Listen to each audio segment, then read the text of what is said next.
It wasn't a courtroom known for silence. The Bronx Youth Reform Forum had seen shouting matches, tears, and the stubborn silence of teenagers who'd been through too much too young. But on this particular morning, the room held a breath it refused to exhale, all because of one man, George Soros. No camera crew, no political handlers, just him, 89 years old, walking slowly but steadily through the wooden doors of the Forum Hall in New York City. He wasn't there for a trial. He wasn't there for praise. He was there for them, a group of young men and women aged 15 to 21, each with a record, each with a chance. At the center of the room stood someone just as formidable in her own right, Supreme Court Justice Sonia Sotomayor, respected, sharp, and known for cutting through pretenses like a scalpel. She had invited George Soros personally, not because of his wealth, but because, in her words, true wisdom walks quietly. The atmosphere was almost sacred. Wooden benches, state flags draped respectfully, in a silence heavy enough to crush. Justice Sotomayor stood from the bench and looked directly at Soros. "Mr. Soros," she said, her voice clear and unwavering, "you've spent a lifetime influencing institutions. You've built things, changed laws, moved the world. But I'm not here today to talk about any of that." The room leaned in. "I've read your writings, I've studied your decisions, and I have just one question." Soros nodded gently as if he already knew. "Is it true humility?" she asked. "Or is it just image?" The air froze. She continued, "In a world where influence is currency, how do these kids who've seen power used to hurt, not heal, know the difference between performance and principle?" And then she paused. Every eye turned to Soros. What would he say? What would you say if your entire legacy was questioned in front of people who needed truth more than anything? Let us know in the comments below. Have you ever wondered if someone powerful was actually sincere? You won't believe how George Soros answered. George Soros didn't answer right away. He stood still, one hand resting on the edge of the podium, the other gently holding a small, folded piece of paper, creased from time, like something carried for decades. The young people in the room shifted uneasily. Some looked down. Others stared at him, almost daring him to fake it. Justice Sonia Sotomayor's challenge still echoed in the room. "Is your humility real, or is it just a performance?" Soros raised his eyes and began to speak, not like a billionaire or philanthropist, but like a man who had been through something. "That's a fair question, Your Honor," he said softly, "and these young people deserve an honest answer." He scanned the faces in front of him. "There was a time when I didn't believe I mattered," he began. "I was born into a world that wanted to erase me before I could speak. My childhood was filled with hiding, fear, and survival." The room was silent. "I didn't grow up in comfort. I grew up in war, and then I built a life in a country that let me start over." He paused, then turned slightly toward the teenagers seated in the front row. "When I was your age, I was angry. Angry at the world, angry at the system, angry at how some people had it easy and others had to fight for every breath." Some of the teens nodded quietly. They knew that kind of anger. They had lived it. "One day," Soros continued, "I stole something, a book. I thought it was nothing. A book on philosophy, dusty, untouched. The store owner caught me. He didn't call the police. He looked at me and said, 'If you're going to steal, steal wisdom. But come back and pay for it, with conversation.'" A few of the older mentors in the back smiled. "So I came back," Soros said, "week after week. We talked. He gave me more books. He made me promise one thing, that I'd use what I learned to build, not break." He looked at Justice Sotomayor. "That moment shaped me more than any institution I've funded or law I've helped influence." She watched him carefully, her face unreadable. Soros stepped forward. "I know what it feels like to want to be seen. I also know what it feels like to believe you'll never be more than your worst day. But I stand here not because I'm better, only because I had people who challenged me when I needed it most." Then he said something unexpected. "Let me tell you a story I've never shared publicly." The room leaned in again. "At the start of my foundation's work in Harlem, one of our team members, a young intern, made a costly mistake. We lost a major partnership. I was furious. I said things I shouldn't have. I made her feel small. He exhaled slowly. That night, I couldn't sleep. Not because of the money lost, but because I saw my younger self in her, scared, uncertain, trying so hard. The room was still. The next morning, I gathered the entire team, and I apologized to her, in front of everyone. Justice Sotomayor raised an eyebrow. Soros looked at the teens again.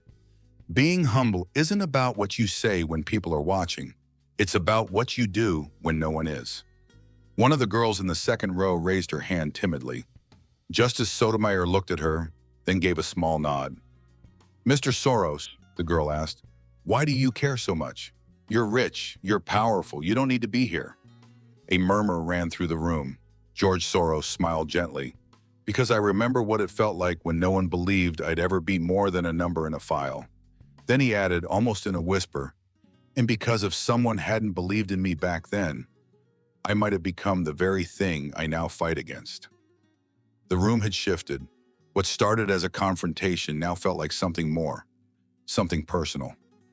Justice Sonia Sotomayor leaned forward socially, her expression steady but thoughtful. "That's a powerful story, Mr. Soros," she said. "But you know as well as I do, stories can be polished. Real life is messy." Soros nodded without hesitation. "You're absolutely right, Your Honor," he replied. "And that's exactly the point. The real battle isn't out there in politics or philanthropy. It's in here." He tapped his chest gently.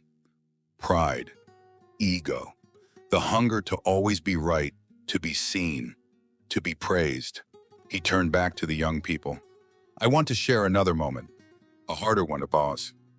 You could hear the creak of someone shifting on a wooden bench. That was the only sound. "I was once in a meeting," Soros began, "negotiating a program that would help fund after-school initiatives for low-income kids in the South Bronx. One of the boys perked up, his neighborhood. There was a junior staffer," Soros continued, "who tried to offer a suggestion. I interrupted him, shut him down. I thought I was being efficient." He took a breath. After the meeting, he followed me outside. I expected him to apologize. Instead, he looked me in the eye and said, "I hope one day someone reminds you that respect isn't a privilege. It's a practice," he smiled sadly. I never forgot that line. Respect is a practice. The room was still holding onto his every word, and that's why humility is not something you master. It's something you choose, over and over. Justice Sotomayor folded her hands and looked around at the young faces before her. "I think these kids hear you," she said, "but I also think they need proof." A few of the teenagers nodded. One even whispered, "Yeah, we've heard speeches before." Soros didn't flinch. "Let me offer something real then," he said. "For the past 20 years, I've quietly supported a network of educational programs and mentorship hubs across cities like Oakland, Detroit, Chicago." He paused, then added, "No publicity, no branding, no press releases." A skeptical voice rose from the back, one of the older teens. "That's easy to say. Anyone can say that." Before Soros could respond, a man stood up in the back row. Gray hair, calloused hands, eyes that had seen more than most. "Your Honor," he said, addressing Sotomayor, "may I speak?" She nodded. "My name is Samuel Ortiz. I've worked at PS 175 in Harlem for 27 years as a custodian. Mr. Soros probably doesn't remember me." Soros turned around slowly. "But I remember him. About 10 years ago, he visited our school during a community outreach program. No fanfare, just him. After his speech, everyone left, but he stayed behind. I was sweeping up the auditorium when he came over, shook my hand, and asked how I was doing." The room went silent again. "I told him about my daughter, bright, passionate, but lost her way after her mom died. She got into some trouble, dropped out of school." His voice cracked slightly. "Mr. Soros asked for her name. A week later, someone from his team reached out. Long story short, my daughter's now a high school counselor. Married, happy." Soros blinked rapidly, his face showing quiet shock. "I never knew," he whispered. "That's because you didn't ask for credit," Samuel said. A wave of stillness fell over the courtroom. Then, almost as if on cue, a woman in a VA badge stood up. I didn't plan on speaking, she said, but I need to add something. Justice Sotomayor gestured for her to continue. I work at the Brooklyn VA hospital. Most people don't know this, but Mr. Soros has been visiting our veterans for years, off the record.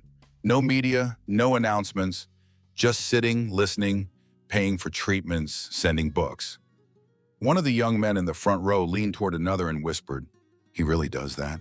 The other replied, "Man, maybe he's real." Justice Sotomayor raised her hand gently.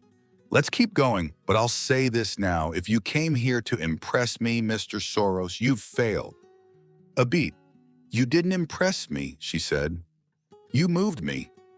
Soros bowed his head slightly. "Thank you, Your Honor. But I didn't come here for you. I came here for them." Then he turned once more to the youth. "I know some of you think, easy for him to say, he's got money, power, connections. But hear me clearly, none of that means anything if you lose yourself along the way." He paused, his voice softened. "Do you believe people can change? Or do you think once you've messed up, that's who you are forever? Let us know in the comments, because what you believe might just shape someone else's future." The question hung in the air like incense in an old church. Can people really change? No one answered out loud. They didn't need to. The stillness said everything. George Soros looked across the room at the young faces, hardened, skeptical, wounded, and yet hopeful. "I used to believe people were fixed," Soros said slowly. "That what you saw is what you got. That some of us were just broken and always would be." He smiled, almost bitterly. "But I've seen too much now. I've seen a gang member become a trauma nurse. I've seen a dropout become a civil rights lawyer. I've seen a kid who used to rob corner stores become the principal of one." A voice cut through the room. It was Justice Sotomayor. "And what changed you, Mr. Soros?" It was a simple question, but it landed like thunder. George Soros grew quiet. Then with surprising vulnerability, he answered, "My mother." He paused, looked down. When he looked back up, his eyes shimmered. "She used to work 12 hours a day and still come home and make dinner. She would leave notes in my lunchbox. 'Don't forget who you are. You are worth more than this world tells you. Kindness is power. I didn't always listen.'" He looked at the young people again. "I rebelled. I made mistakes. I hurt people I cared about. But when I started losing myself," her voice pulled me back. A long silence. Then, another hand raised. This time, it was a boy who looked no older than 17. He didn't wait to be acknowledged. "Mr. Soros, with all due respect, I get that you've done good things, but we're here in court today because we messed up. You came by choice. We came by mistake. How does anything you're saying apply to us?" You could hear murmurs of agreement around the room. Justice Sotomayor didn't interrupt. She let the question live. George Soros walked slowly toward the center of the courtroom.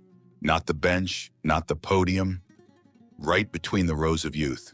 He stopped just feet from the young man who had spoken.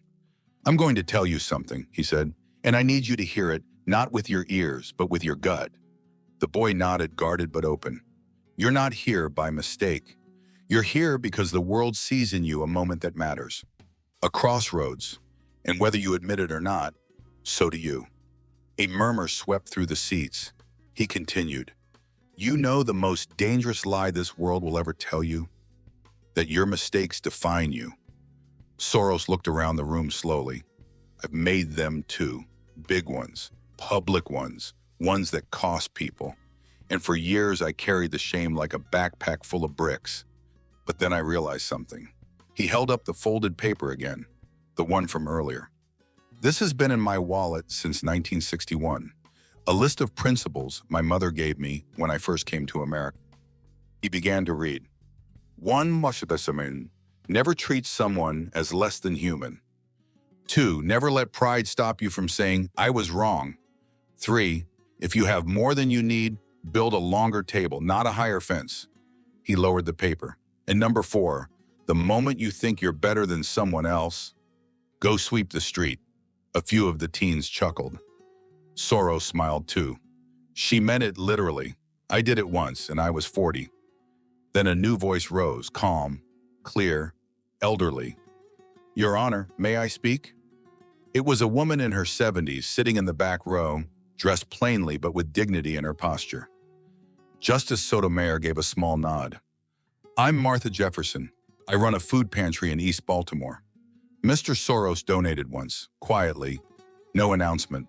A week later, he showed up in person and served food with us. No speech, just an apron and a ladle." Gasps swept through the audience. Martha continued. "I asked him why he came. He said, because serving teaches you what power forgets." Sotomayor looked at Soros, something softening in her eyes. "Mr. Soros," she said quietly, "you didn't just come here with words today. You came here with weight." Then she turned to the youth. "What are you going to do with it?" The energy in the room had shifted. Again, this wasn't just a speech anymore. This wasn't courtroom protocol. This was something rare. Raw, unfiltered truth unfolding in real time. Justice Sonia Sotomayor slowly stood from the bench, something she rarely did during community sessions. She looked out at the youth, then to George Soros, then back to the audience. "You all walked in here expecting a lecture," she said. "Maybe some of you thought this was about punishment or performance." She gestured towards Soros. "But what you just heard, what you just saw, that was a man being real. Not perfect, not polished, real." She turned to Soros. "But I still have one more question."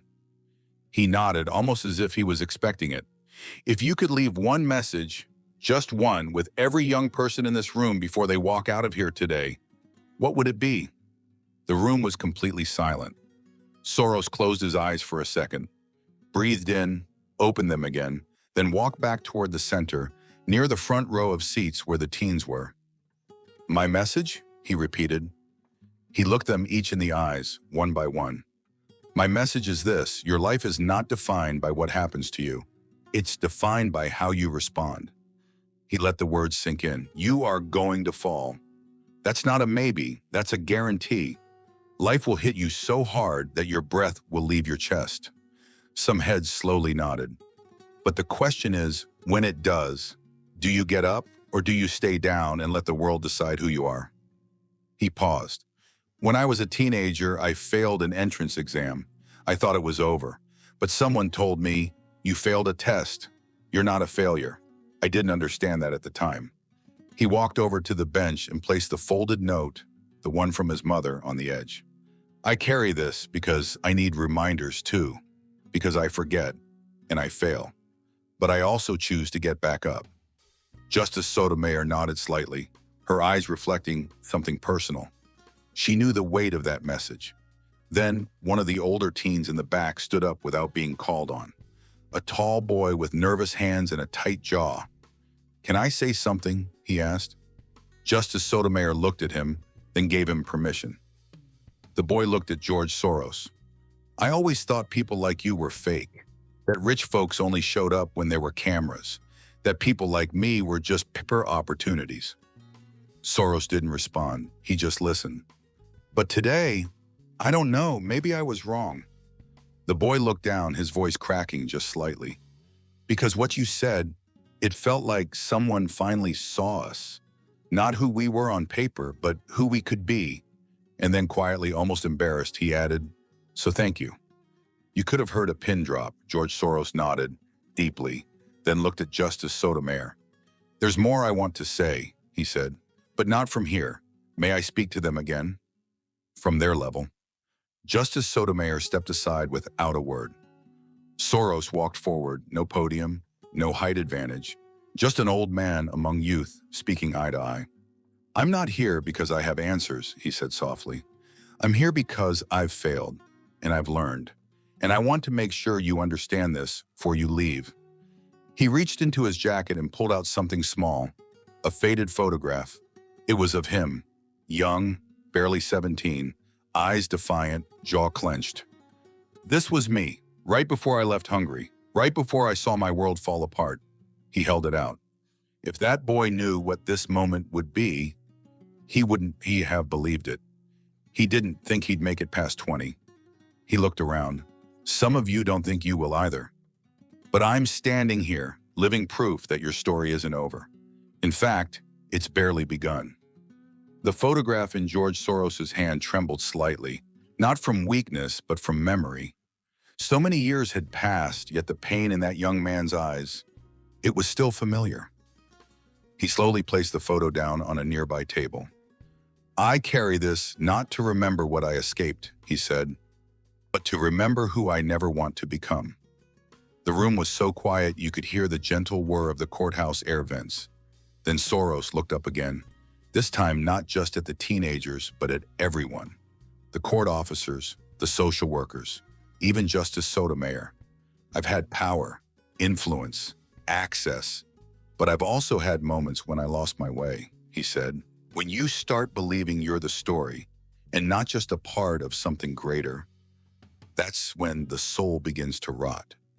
Justice Sotomayor tilted her head slightly, her gaze no longer stern but searching.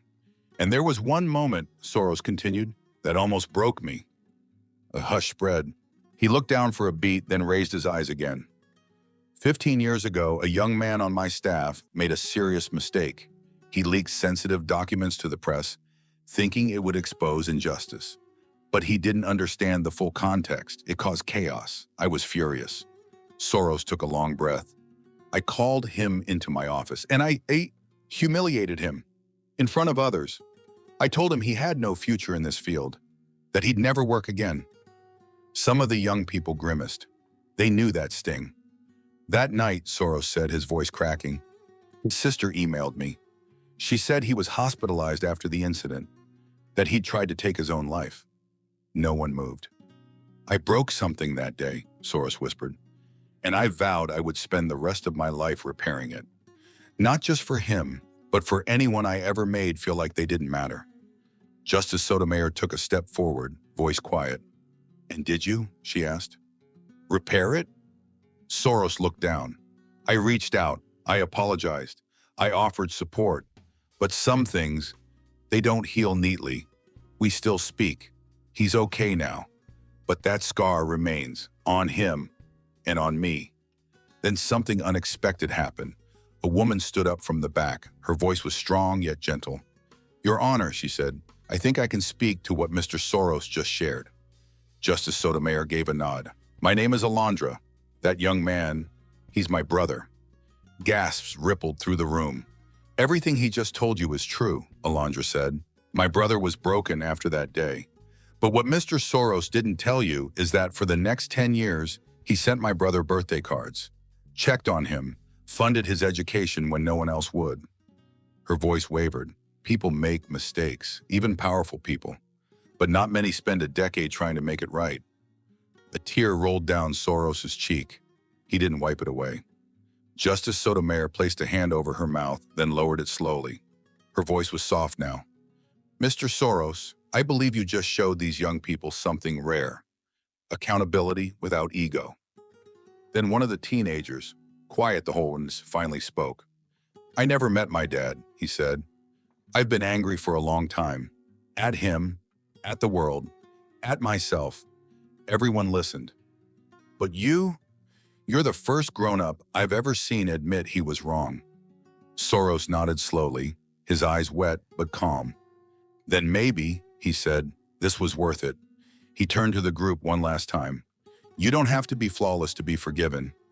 You just have to show up and own it." Then he whispered something barely loud enough to hear. "Because real strength isn't about how much you control, it's about how deeply you care." By now, no one was checking their watches. No one was thinking about lunch or meetings or court dockets. They were in it, hearts wide open, walls down. George Soros stood quietly, eyes still on the young man who had just confessed his lifelong anger. He stepped forward. "May I tell you one last thing?" he asked gently. The boy gave a single nod. Soros reached into his coat pocket and pulled out something small and worn, an envelope. The paper was faded, the edges frayed, but it was sealed. "This was given to me decades ago by a janitor I used to work with," Soros explained. "I never opened it. He told me to wait until the day I felt completely lost again, until the day I forgot what really matters." The courtroom waited. "I opened it last year," he said quietly, After I found myself in a moment of deep despair, questioning if everything I'd built had made a difference at all. He carefully unfolded the letter and read aloud. The world doesn't change because of grand gestures. It changes when someone who has every reason not to care chooses to. He looked up, his voice softer now. I don't know what you'll all become. Some of you might lead, some might teach, some might raise families. But what I do know is that at some point, every one of you will face a choice. He looked around slowly, deliberately, to take the easy path or the right one, to walk away or to stand up, to remain angry or to heal. He let the silence carry that weight. And you don't need to have money or a degree or a perfect past to make the right choice. You just need courage. Justice Sotomayor stepped forward, no longer acting as the authority in the room, but as a witness. To everyone here today, she said softly, you've just heard something rare, not polished, not rehearsed, but painfully human and painfully honest. She turned to Soros. Mr. Soros, I invited you here because I hoped you might say something meaningful. But what you gave us was transformation. Soros nodded slightly. Thank you, Your Honor. Then he looked at the young people one last time. I'm leaving you with something, he said, a promise. He pointed to his chest. As long as I'm breathing, I'll keep fighting for kids like you to be seen not for what you've done, but for who you still can be. He reached down and picked up the folded paper from the table, his mother's list, and handed it to the boy who had spoken earlier. It's yours now, he said. Make it your compass. The boy took it, hands shaking. Then as Soros turned to leave, something unexpected happened. One by one, the teenagers stood, not out of obligation, but out of something deeper. Respect, recognition, hope. The room, once filled with skepticism and shame, now pulsed with something else entirely. Possibility. And just before the courtroom doors closed behind him, George Soros looked over his shoulder and said one final thing. Remember, your story isn't over. It's just getting started. Make it one worth telling.